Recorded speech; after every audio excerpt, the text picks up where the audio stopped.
Thanks so much, the organizers, to invite me to give this talk at your wonderful center. You see the title of my talk already. And in this audience, I don't need this slide really. I use it when I need to introduce, to convince people of various kinds of backgrounds that when we communicate naturally, we not only produce chains of words, but also intonate, gesticulate, assume various postures, interact with eyes gaze, and so forth. And all these processes are traditionally studied by different disciplines, but the actual communication process is whole and undivided, of course. And from this point originated the so-called multi-modal approach. And our project is a part of that approach. In this talk, I'm going first to introduce the basic framework that we are using in our work, then to present our resource that we've been developing for some years now, and then show you some basics of annotation we are using in this work, and then address several research questions and offer some findings that we have. At the end, I will briefly mention a handbook we are preparing as a result of this project, and also show you some illustrations of Corpus Search, a system that's being developed right now. Okay. The basic framework we rely upon is, as shown on this slide, the whole discourse is distributed between different modalities.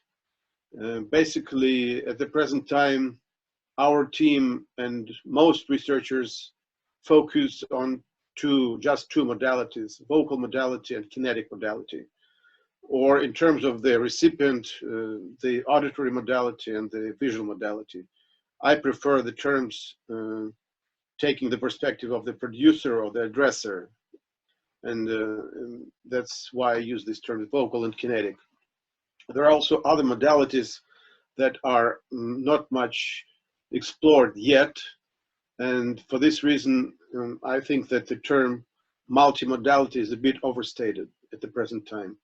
But the two basic modalities we are looking at involve multiple channels. And because of that, I prefer the term multi-channel communication or multi-channel discourse. Within the vocal modality, there is the verbal channel and the prosodic channel, which is actually a whole bunch of different channels that could be differentiated in a more fine-grained way. And within the kinetic modality, there is the gait channel, the facial channel, the cephalic channel, that's our innovation for head movements channel, the manual movements channel, and some other. We're going to look at a selection of these channels in this during this talk, okay? There is, of course, a multiplicity of research questions one can raise in this general agenda of multi-channel communication, including the question of how different channels are coordinated with each other or correspond to each other. Then there is an interesting question of the relationships between prosody and gesture, the issue of temporal alignment of behavioral acts occurring in different channels, the question of the recipient's attention to addresser's behavior, that is during the periods when a person is attending to what another person is actively producing, what we actually pay attention to. There is a very big question of individual variation, to what extent the processes we deal with are general or individually modified. And of course, many, many more questions. I will address some of these 5 questions in this talk. I think I will have time to address the first 2, questions and only outline the further 3 issues during my presentation. By the way, I understand I have about 40 minutes. Is that correct? That's correct, yes. Okay. If one wants to address these kinds of research questions systematically, it's useful to have a resource or a corpus.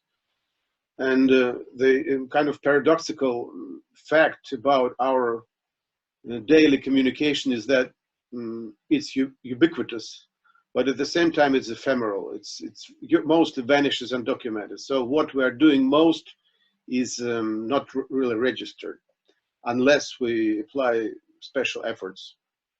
And we are trying to construct a resource that can be employed for various multi-channel studies, and that was the main goal of the project that we had at our institute for 5 years, and that I am presenting now.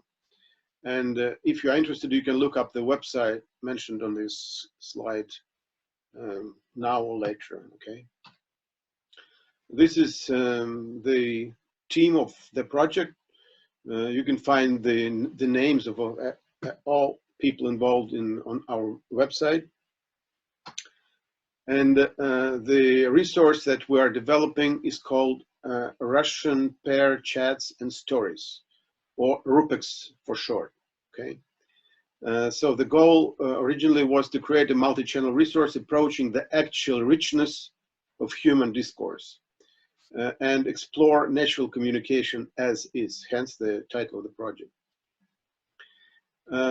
In order to, when we were planning this resource, we decided to use the well-known stimulus material, the so-called pair film, created by Wallace Chafe and his associates back in the 1970s. It's a very useful stimulus material that was used in all kinds of studies of various languages, of discourse in various languages. And there are some frames from the film shown on this slide. Basically, it's a film describing a series of physical and social events. It doesn't involve any talk. There are almost some natural sounds like rooster crowing and so forth. The plot basically is that there is a gardener collecting pears from a tree, and then there is a boy with a bicycle who steals one of the baskets with the pears, and then some other events unfold.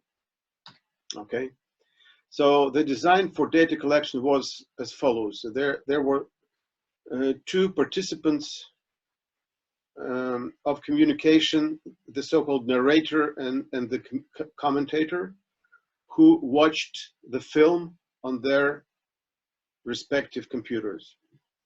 Then the 3 participants, the 2 mentioned ones and also the reteller, sit together in this kind of environment, and the narrator tells the reteller, who didn't see the film, about the contents of the film. That's a stage of communication that we call first telling. Then there is a stage called conversation, in which all 3 participants discuss the contents of the film between themselves, and the commentator joins in and adds details, and the reteller asks questions and so forth. And then the 4th participant joins the group, the listener, and then the reteller, who did not see the original film, tells the listener what the film is about. Okay, and that's the stage called retelling.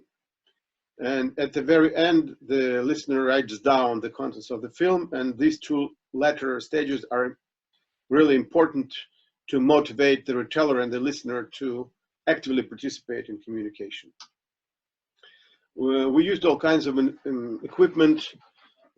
I will just briefly mention that we used frontal video cameras for each of the 3 main participants, and these cameras make recordings with the frequency 100 frames per second, which is very high frequency. And also they produce the so-called MJPEG files, which are basically a sequence of frames, which makes the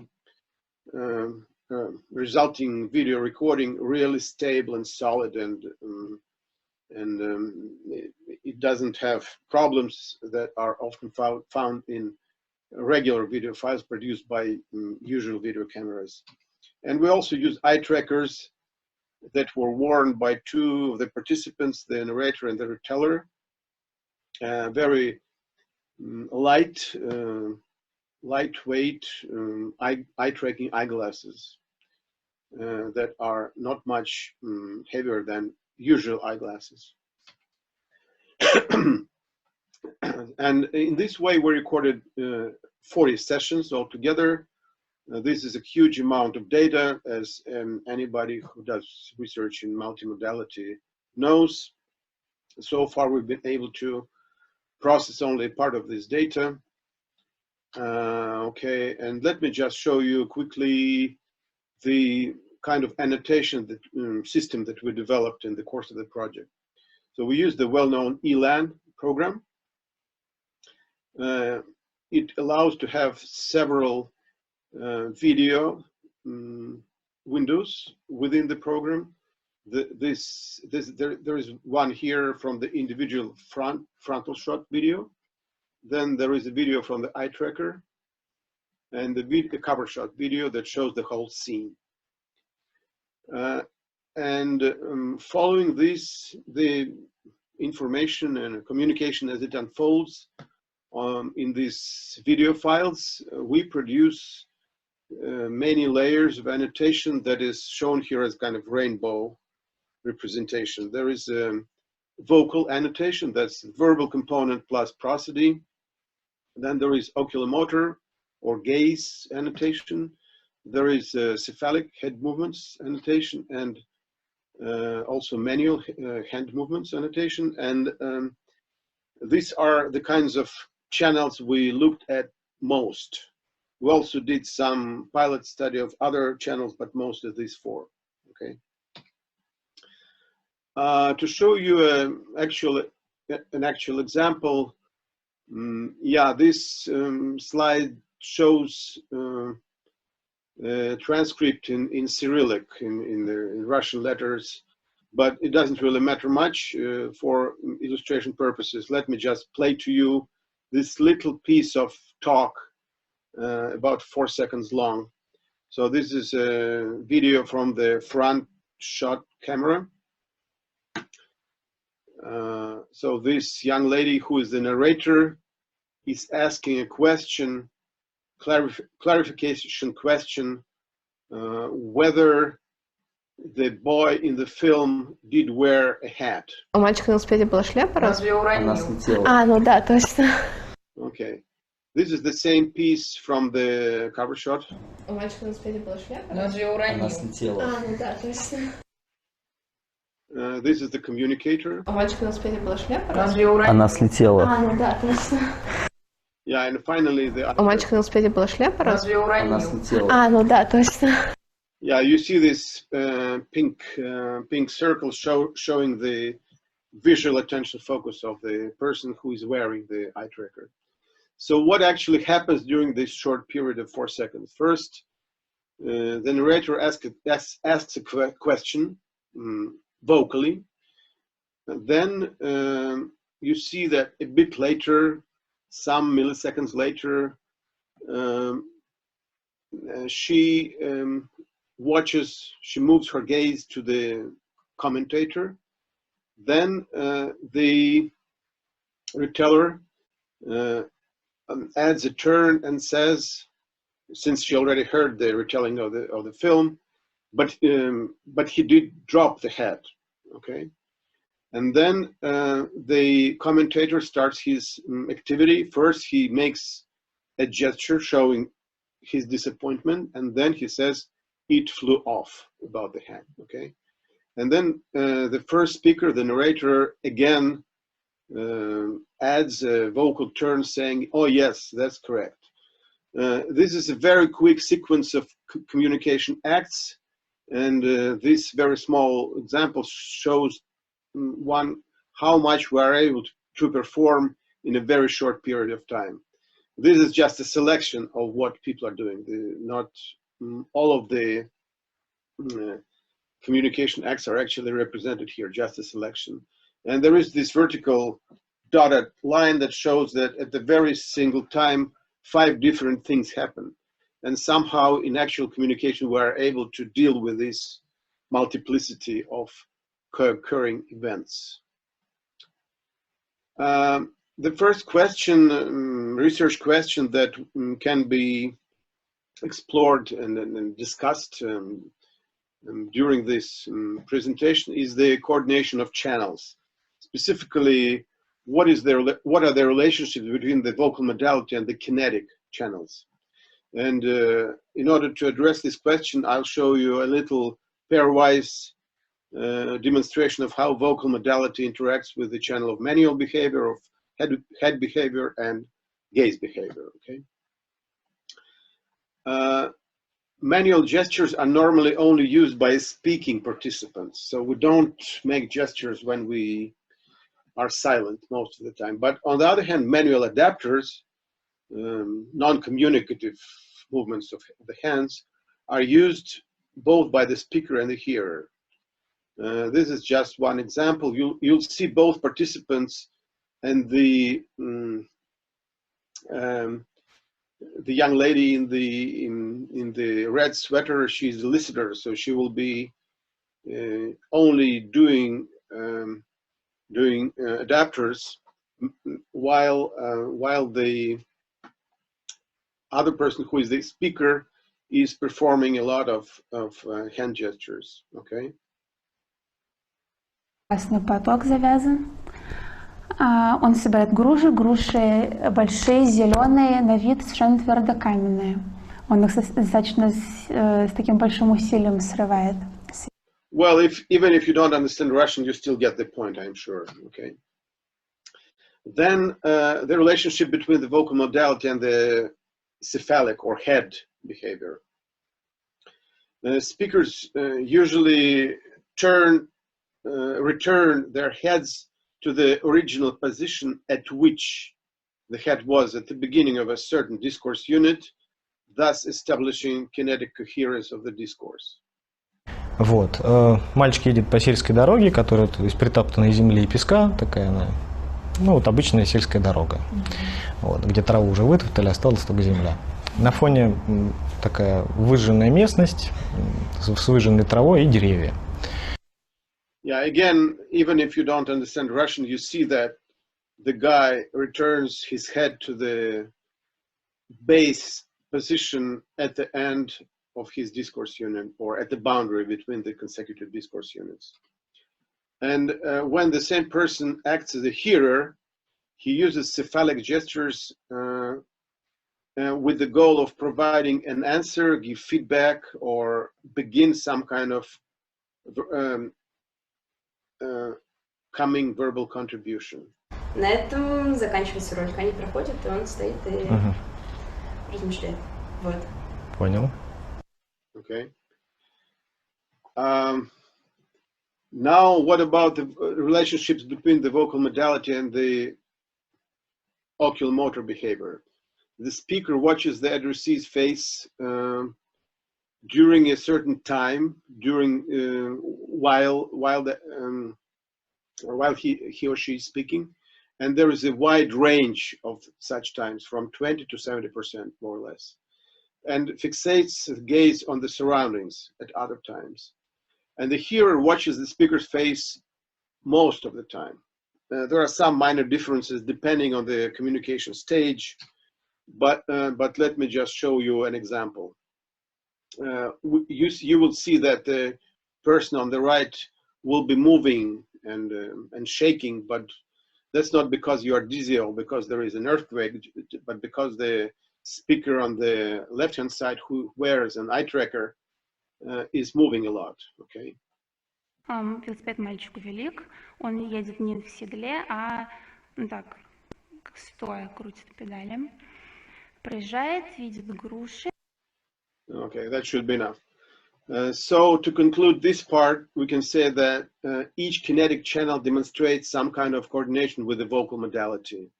In particular, a prototypical speaker watches the hearer some of the time and moves gaze around, usually produces some kind of manual gesticulation, and uses cephalic gestures to structure his or her own talk. And the speaker is generally agile. While the prototypical hearer watches the speaker almost constantly, doesn't produce manual gesticulation, and uses cephalic gestures to provide feedback and make his or her own turns, and generally remains relatively stationary. Okay. Now research question 2, interrelationships between prosody and gesture. There is, in the literature on multimodal communication, there was much said about the differences between words and gestures. In particular, that talk is hierarchical and gesture is less hierarchical, verbal structure is segmental and discrete, while gestures are gradient and holistic. Verbal elements are generally arbitrary, while gestures are often iconic, and so forth. There are some exceptions to these general trends, but overall, many authors suggested that there are more differences than similarities. My point is that if we take prosody into account, not just look at words, but also at non-segmental aspects of talk that is collectively called prosody, then there are much more numerous similarities between talk and manual gestures. And I will just consider two domains in which such similarity can be observed. One is the velocity of behavior, and the other one is face structure. Okay, prosody is a very complex phenomenon. There are many components involved in prosody, and in exploring prosody, we rely on the work of our late colleague, Russian phonetician Andrej Kibrik, who liked to say that a speaking human being is an orchestra, because like in an orchestra, the human vocal mechanism involves many elements that operate in conjunction and give you a kind of a summary signal. And also Kazatsev used to use the term prosodic gestures. He was thinking about the muscles working inside our mouth in a way similar to how our muscles that guide our hands operate, okay? And that's very insightful, I believe. So Kazatsev studied the phenomenon of iconic velocity in prosody, and he looked at both local and extended prosodic features, extended and local velocity. And I now only concentrate on extended velocity implemented on a whole syntagm, okay? And the iconic semantics of this kind of velocity is the description of fast or slow processes. For example, I can say, it was raining and raining, as opposed to it hit the ground. It would be very strange to say it was raining and raining, or it hit the ground, right? We don't say that. So there is a definitely iconic semantics behind this kind of velocity-related prosody. And we find similar phenomena in kinetic behavior as well. This is one little episode from the pair film in which the gardener is wiping the pears with his bandana. And you can see how it's done. Yeah, this is a relatively slow iterative process, as opposed to this one where the boy is hitting a ball with a racket. Okay. How is this represented in gestural behavior of the person who retells the content of the film? This person is retelling the wiping episode. Берет одну из груш, даже протирает ее платком. Yeah, you see these iconic gestures demonstrating wiping the pears, and this is the retelling of the racket episode. И шарик стучит о деревяшку. Yeah, this table at the top of this slide shows you the difference in velocity between the original episodes in the film and the relative velocity in the gestural representations. In gestures, the difference is not as great as in the film, but it's a very stable effect. So we have many retellings of these episodes, and it's a kind of stable effect. So generally, the velocity of gesture iconically replicates the velocity of the original event. And we learn this because we transfer our knowledge from prosodic studies to the studies of gesture. And also we can go in the opposite direction and use something that is known about gestures in this to understand prosodic phenomena. There is, of course, a well-known idea of phases in gestures involving phases such as preparation, stroke, and retraction. I think it's general knowledge in everybody studying multimodality. And the fact is that we find similar phenomena in prosody. Specifically, when we talk and we operate our F0 of our voice, we make meaningful falls and rises.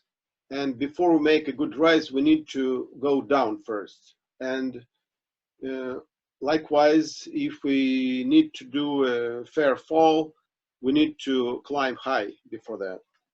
And actually, we see preparations and also retractions around pitch accents. And you can see an illustration on this slide.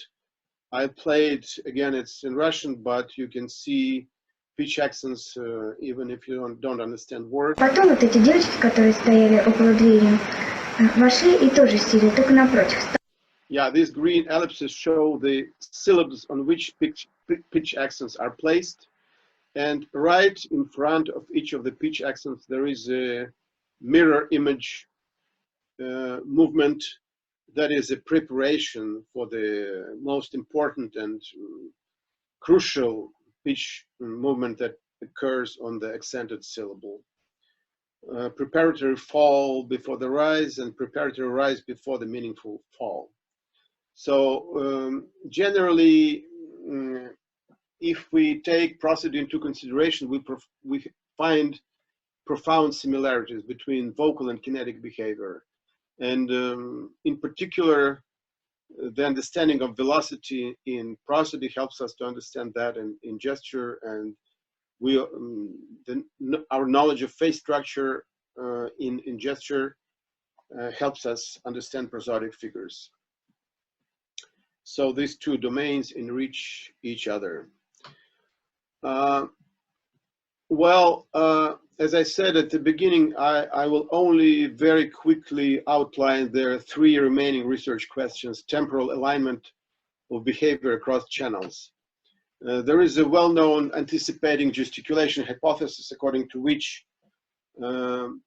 when we are planning to describe an event both verbally and gesturally, the gesture starts a bit earlier than the corresponding fragment of talk, okay? And we tested this hypothesis on our material. I skip right now all the details, but basically we didn't find a confirmation of this hypothesis at the level of whole units, gestures and vocal units that we call elementary discourse units. We find some kind of modest confirmation at the lower level, strokes of gestures as opposed to accented words. And right now we continue this study trying to formulate principles for semantically based pairing of gestural and vocal units. The question of the attention to interlocutors' manual gestures. There is literature suggesting that manual gesticulation is not very useful for the addressee. That is, addressees really don't pay much attention to the gestures produced by the speaker, and watch those gestures less than 1% of the time in one study and about 2% of the time in another study. Again, we tested these hypotheses against our data, and we are finding numbers much greater than in previous studies, up to 16% of the time. And our explanation for this discrepancy is that the degree of attention paid to the speaker's gestures strongly depends on the current context of communication. It depends on the role that a particular person plays, and also on the communicative mode. We're finding a big difference between monologues and conversations. And also we are finding very wide individual variations. That is, if you have very few participants that you study, then you might get very skewed results. And the final research question that I briefly mentioned is the question of individual variation. And in this study, we rely on the previous research regarding prosody. Some years ago, I proposed the notion of prosodic portrait of a speaker, which is a kind of benchmark. We need to understand the system that is inherent to the given speaker to assess individual small events or details of his or her talk. And likewise, we propose the notion of gesticulation portrait, which is a kind of systematic profile of a participant's gestural behavior. And this idea can be used at least in two ways. First, in the course of annotation, and then in post-annotation generalizations about a particular participant. The preliminary portrait is based on some small portion of the data that helps to formulate the participant's profile along the parameters such as inclination to stillness, inclination to using adapters, typical amplitude of the gestures, typical velocity, and so forth.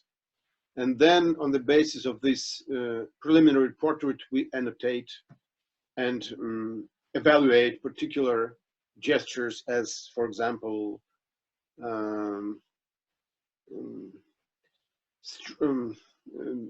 strong or relatively weak, okay? And then there is also the so-called analytic portraits that are used after we annotate the data. We can compare individual profiles and attempt explanations of the observed differences. Such analysis, it results from a fairly large set of factors. And this is summarized in this scheme. There are communication external factors from highly stable to variables, beginning from things like gender or age to more variables such as individual gesturing style that may have change from time to time. And then there are communication internal factors such as communication mode, mimicry, and the role played by the particular participant at the particular moment. And this gives us a general gesticulation portrait.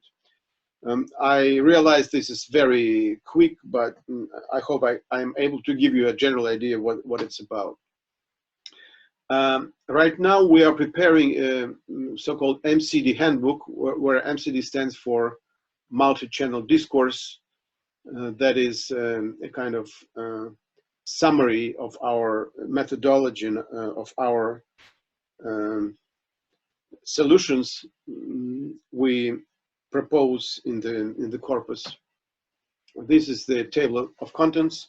That it consists of two parts, the introductory part and the annotation part, in which all kinds of annotations are treated separately. And then there is the chapter on multi-channel annotation scheme, where all of the components are brought together within the ELAN program and form a kind of whole system. Okay. Just a few illustrations from this handbook. This is a picture of our work on the vocal annotation when a script written for the PROT program, it's a program used for phonetic research, discovers a mismatch between the boundaries of two discourse units and two consecutive words. It's a kind of an error. It must be detected and then it can be fixed. Okay. This is a so-called scourse transcript. It's a representation in which all of the three participants of the conversation, all their vocal contributions are put within one representation. You can see three columns: the narrator, the commentator, and the reteller. And there is a fine-grained time scale which shows how vocal events happen with respect to each other. Okay. This is an illustration from the work on the oculomotor annotation. There is a picture and frame from the eye tracker video, and also some elements, some layers of oculomotor annotation. This is a list of layers or tiers used in cephalic annotation. There are many of those. And this is the general structure of annotation we developed for the manual behavior. It involves many components, various kinds of movement types, and so forth.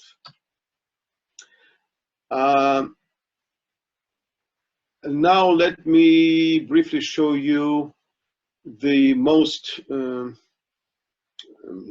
burning, so to speak, part of our work, the most topical that is being developed right now, the Corpus Search.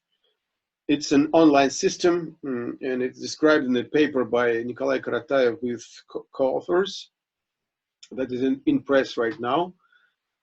So as I mentioned before, we use the whole range of different software to perform vocal annotation and gestural annotation and gaze annotation. And then all this is brought together within ELAN. And on the basis of this multi-channel annotation, the search system works. Yeah, you can look up this current version of the search system on our website. It has both Russian and English interfaces. The Russian verbal component is represented in Roman transliteration. We don't yet have English translation, which we plan to add. And to give you just one example how this search system works and how it can be used, suppose you want to study a sequence of multi-channel communicative acts, such as one person asking a question, then watching the interlocutor, directing his or her gaze at the interlocutor, and then the interlocutor proceeding with a vocal act, an answer, okay? So how can we search for this kind of sequences in our data? We can first choose a discourse stage. In this case, it's conversation because it's interactional, okay? Then we choose the participant, for example, the reteller, asking a clarification question to the interlocutors. And we use the elocutionary type, a question or a so-called semi-statement, which is kind of request for confirmation. And we get a result, a list of contexts in which this kind of sequences occur. And also, there is this kind of representation that shows the whole sequence of these three events, one following the other. And this is the list of results with the three events fully integrated into the search, okay? And at this point, I will try to move to the browser and show you one of these results in which the reteller, this lady in the red sweater, asks a question about one of the baskets that was shown in the film.